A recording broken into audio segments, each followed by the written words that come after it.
I'm somebody who agrees with a lot of the issues that men's rights activists talk about. Okay. A lot of, like, what's, unfair in society, like, for men and boys.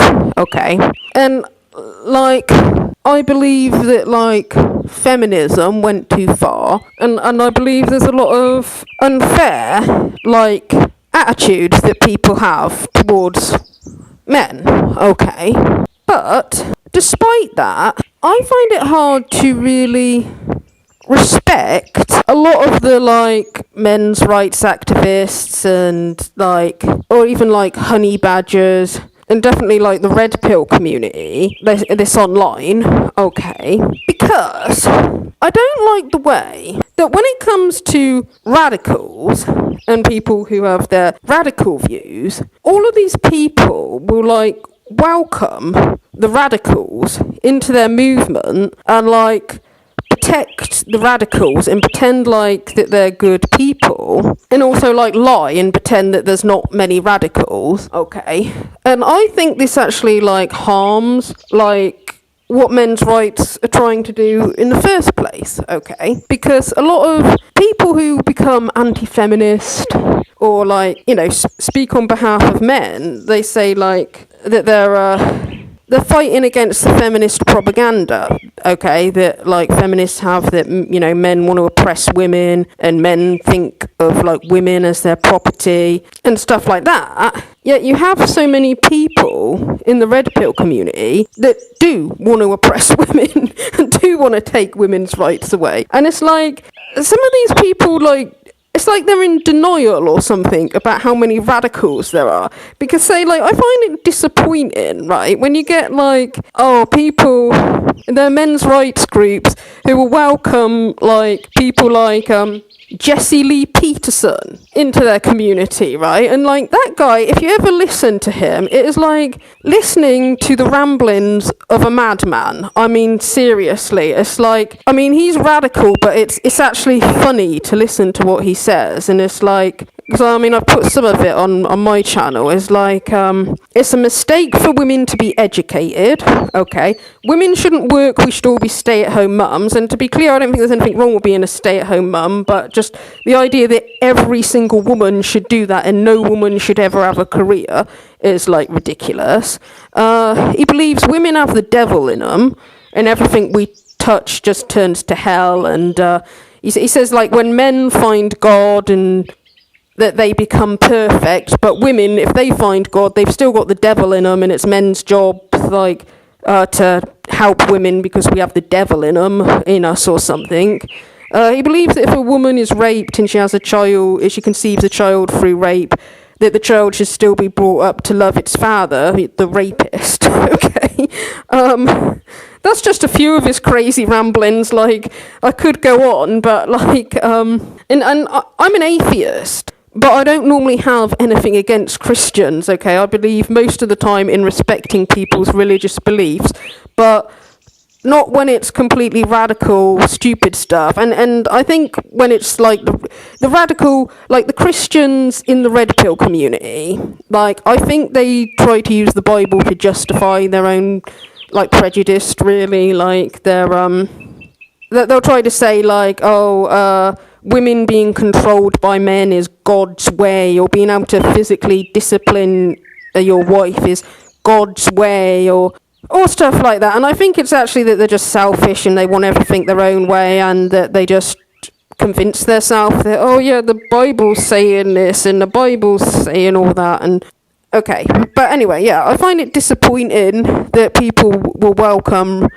crazes like him into the community. Now, people like Rushvi, who is associated with men's rights, now, this guy, people that have reviewed his book, or reviewed stuff that he has, like, said or written in various places, when Rushvi would talk about his years as a pickup artist and give examples of, like, some of the women he's had sex with, like, he'll talk about how he's had sex with a woman when she was so paralytically drunk, he said, like, feminists would consider this rape. He's talked about, like, how, if a woman like says no, she doesn't want to have sex, that he'll keep pressuring and pressuring and pressuring. And like, I think there was an example he gave where the woman kept saying no Roosh, but he kept pressuring and pressuring until she finally gave in. I've heard stories, and I don't know whether this is Roosh V or whether this is a different pickup artist, but I've heard stories like from some pickup artists where they'll say things like they'll keep masturbating on the woman until she gives in and decides to have sex with him. Okay.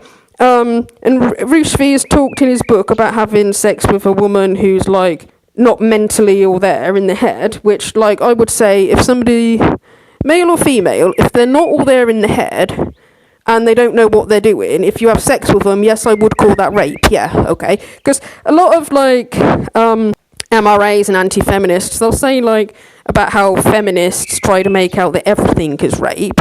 And they say that, like, feminists take agency off of the woman and treat women like they're children. It's like, okay, but if we're talking about somebody who is not all there in the head, then yeah, I would take agency off of them. Man or a woman, if they're not all there in the head and they don't know what they're doing when they have sex, it's like, yes, I would take agency off of them and say that the person who's having sex with somebody who's not all there is a rapist. Okay.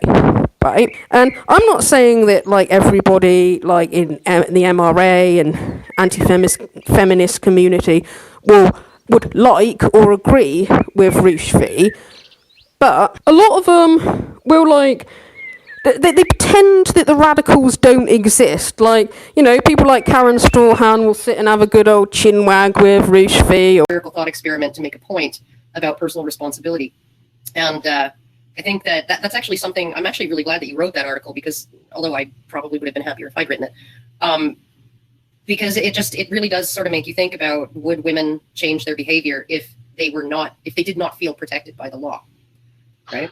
And all I wanted to actually do is show that women actually have their own safety in their hands more than we're allowed to say. Some of the YouTubers that go on about what whores and fots Western women are today will then go on about how clever and wonderful Roosh V is. And this is like even Christians who, it's meant to be a sin to like have sex before you're married. But, seems to be like a common thing in the red pill community that they seem to think sins only count for women, like it's a sin to cheat on your partner, but apparently it's okay for men to do it, not women. Okay. So, but anyway, and I find it funny that like, if you say like, particularly if you're a woman, if you say like, oh, I don't like these sleazy pickup artists, I think they're sexual predators or something like that, you get called misandric and man-hating. And if you say you don't like MGTOW because they just dehumanise and demonise women, you get called misandric and man-hating. If you say that some of the extremist and incel forums are a bit of a worry, seeing as they advocate for rape and murder, you get called misandric and man-hating, right? Yeah, if I put up a video saying male feminists are creepy because they just trying to get sex from women, and some of them get accused of rape or whatever because male feminists are creepy. If I said something like that, nobody in the manosphere or red pill community would disagree with that. None of them would call that man-hating. But like, if you call out actual sexual predators, apparently, then you get called man-hating, because we have to pretend that there aren't extremists in the red pill community, right? And people like that Myron Gaines from Fresh and Fit. Now, he is like really dodgy. Like, I mean, and that's a subject for another video, I think, because like I know that he tries to pressure women into having sex and then throws a childish temper tantrum when they say no. But like, I've heard stories about him like apparently humiliating women in the bedroom. And what I'm basically saying is a lot of these guys, the ones that are like the pickup artists or guys into like pumping and dumping and all that, some of these guys are just like really dodgy and come across as sexual predators, okay? And I also think as well, like, because Roosh V has become a Catholic now and he's into praying and all that all the time, and I kind of think like, after all those years of being a pickup artist, now that you're middle-aged, you decide to become a Catholic and be praying all the time. Now, I'm willing to bet that it's because he's done some seriously dodgy stuff in the past, and he's frightened of going to hell, and he's trying to redeem himself. That's what I think, is why he's doing that. Okay. Now, when people like criticize feminists, right? People always take examples of the most radical and crazy feminists, right? Like people will take examples of Trigglypuff throwing a temper tantrum, or Big Red shouting her mouth off. And I've done the same, show examples of those two. But people will always take examples of like the worst things that feminists have said, like saying that the male population should be reduced to a tiny percentage, or saying that most men, that all men are potential rapists. And you know, the worst stuff that feminists say, people will pick that out to say, look how terrible feminists are. Yet when it comes to the red pill community and manosphere and all that, people try to pretend like the radicals don't even exist. Okay. And like if feminists say like, oh, but not all feminists are like that, you know. Most feminists aren't radical. Most feminists don't hate men. Most feminists want the best for men as well. When feminists say things like that, people always say like, wow, you don't call out the radicals in feminism though, do you? You're saying that not all feminists are like that, but you're not going to call out the radicals and the extremists. People always say that. But in the red pill community and in the manosphere and all that, not only will people not call out the radicals, but they will get extremely angry when other people do call out the radicals. Like, for example, like Paul Elam got really angry and upset when Lauren Southern, she did some tweets saying that she's done with the manosphere because she thinks it's rotten inside and out, because like so much of the extremism. Okay. And Paul Elam got really upset and angry over that. Alright, and typical, like when these guys get angry with a woman who said something to annoy them, they just go on about like, oh wow, you're pretty now, Lauren, but you're gonna hit the wall one day. And you know, it's this like cattiness about women's looks that these guys have. It kind of like just proves the point about it being a misogynistic group, you know, the fact that you think that only thing that a woman has to worry about is her appearance, and so that if a woman says something that upsets you, and you can't think of an argument, you'll just be like, well, you're going to hit the wall one day, as if like that's the only thing like that she's got to worry about. Okay.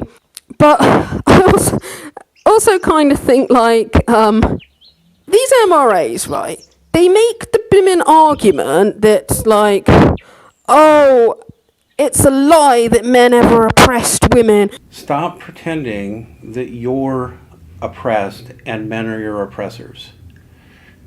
It's a lie, and it's a hurtful lie, and it's a hateful lie, and it's wrong. And as anti-feminists, we should all be fighting against this lie. But then they turn around and get angry if you call out the radicals who actually do want to oppress women. Okay, they will encourage people who want to oppress women into their movement, and they'll defend these people, while at the same time saying like, oh, we've got to fight against this feminist lie that men want to oppress women. It's like, what, if you're an anti-feminist woman, you're supposed to make videos saying that it's a lie that men want to oppress women, but at the same time, we're supposed to like and respect these thousands, millions of red pillars that do want to oppress women. And if we call them out and say, well, you know, I don't agree with the radicals, you're going to get all angry and upset, even though the radicals are making MRAs look stupid because they are proving feminists right, not wrong. Okay, it's the same as like when, you know, saying all men are potential rapists. Like, yes, that was a disgusting thing for feminists to say. Okay, but the amount of sleazy guys in the red pill community is not exactly like helping to improve men's reputation there, is it? Like, I mean, don't get me wrong, I don't think that like the majority, I don't think men should be like judged on the few guys like that, you know, like you get evil people of both genders, and I don't think it's fair to judge on the worst of each gender. But the issue I have with Red Pill and Manosphere is that they will encourage, they will welcome the worst men, most toxic men into their community and pretend they're good people and defend them and get really mad and angry if anybody calls them out. And Paul Elam was also upset, like, about Daisy Cousins when she made a video criticising MGTOW, even though Paul Elam himself has criticised MGTOW. Paul Elam himself has come up with the name PigTow. Paul Elam himself has got a lot of hatred from MGTOW and has actually blocked some MGTOW from his channel. Yeah, when Daisy Cousins said that she's like received rape threats from some of these MGTOWs, he says she's making a false allegation. To her credit, though, Cousin goes where Southern and Watson would like to, but won't. She claims rape threats came with an alleged war she had with the Manosphere. That it was a war I never heard of, with rape threats she never produced evidence of, goes without saying. One more false allegation, Daisy, and you get a GoFundMe campaign. Am I right? And I think Paul Elam knows full well that it's not a false allegation, because I've heard both men and women who, if they've criticised MGTOW, have said that they've had, like, death threats or threats of violence. There's both men and women that have said that before when they've criticised MGTOW. But if you don't believe Daisy Cousins, well, at least in Lauren Southern's case, she's actually kept some of the evidence. So there you go, Paul. I don't think that you can say that's a false allegation, right? But I also kind of think Daisy Cousins repeatedly said in a video that she wasn't criticising all MGTOW, she was just criticising trolls from her channel. Now, I think, in my opinion, I think she was generous to MGTOW. I don't think it's just the trolls and a few extremists. I think the whole MGTOW community is just one hate group against women, and it's got nothing to do with men's rights, nothing to do with the marriage and divorce laws and divorce courts or anything like that. I think you could change the divorce laws and, and it'd still be the same hate group, okay. But the point is, like, she has got every right to call out trolls from her channel, okay?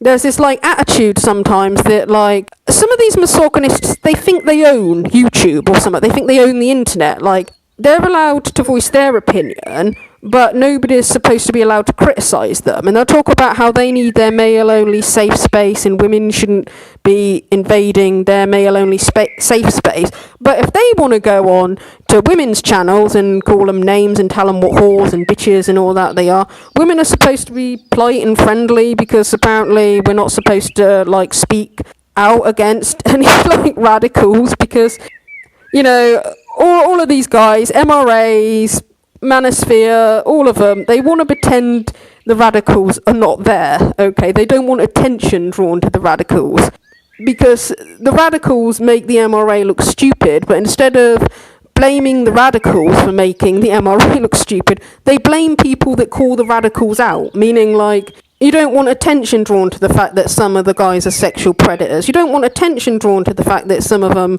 have got really radical extreme views.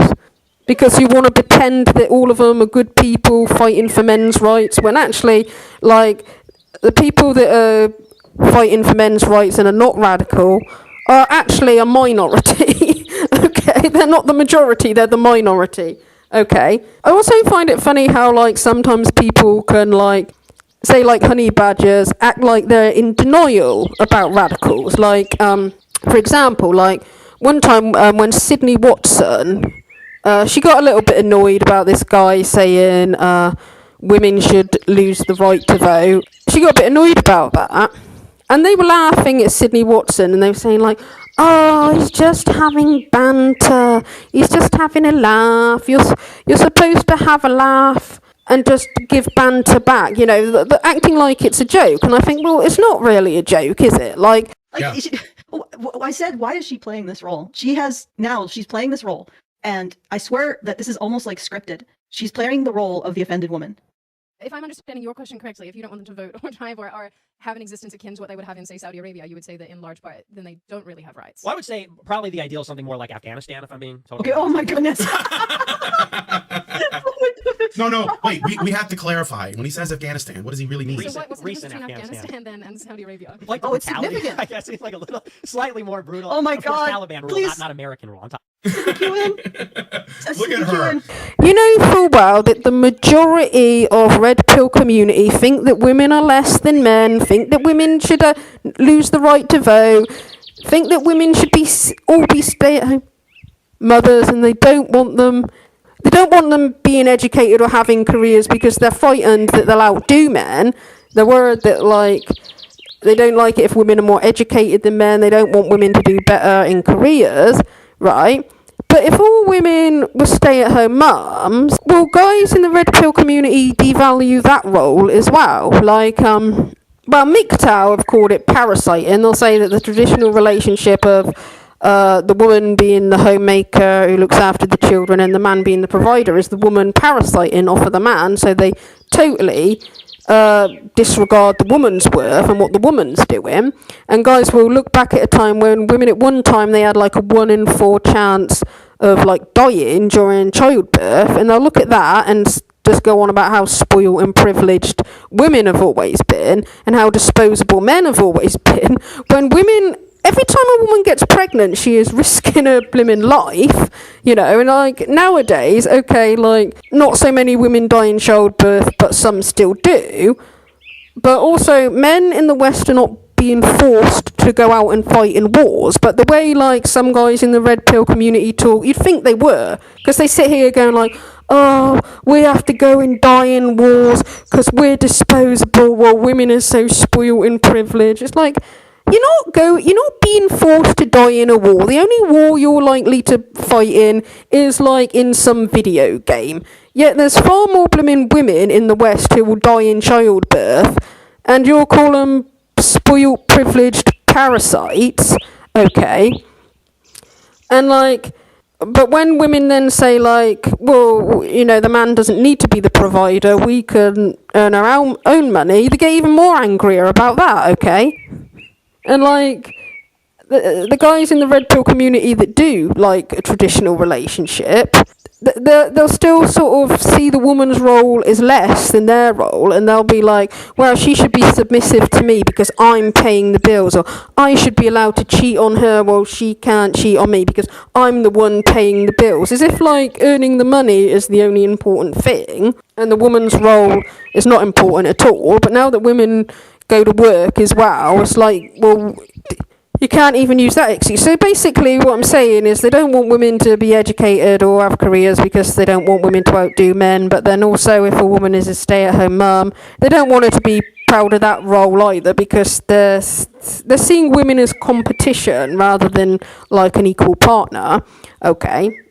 And this is why, like, even though I agree with a lot of the original, you know, issues in society that men's rights have, it's like, I'm not gonna sit here and defend guys that actually do want to take our rights away, the guys that actually do think a girl is worth less than a boy, guys that actually do just think a woman's just something to have sex with and want to be all derogatory about women. I'm definitely not gonna support people who are abusive and sexually abuse women or mentally abuse women.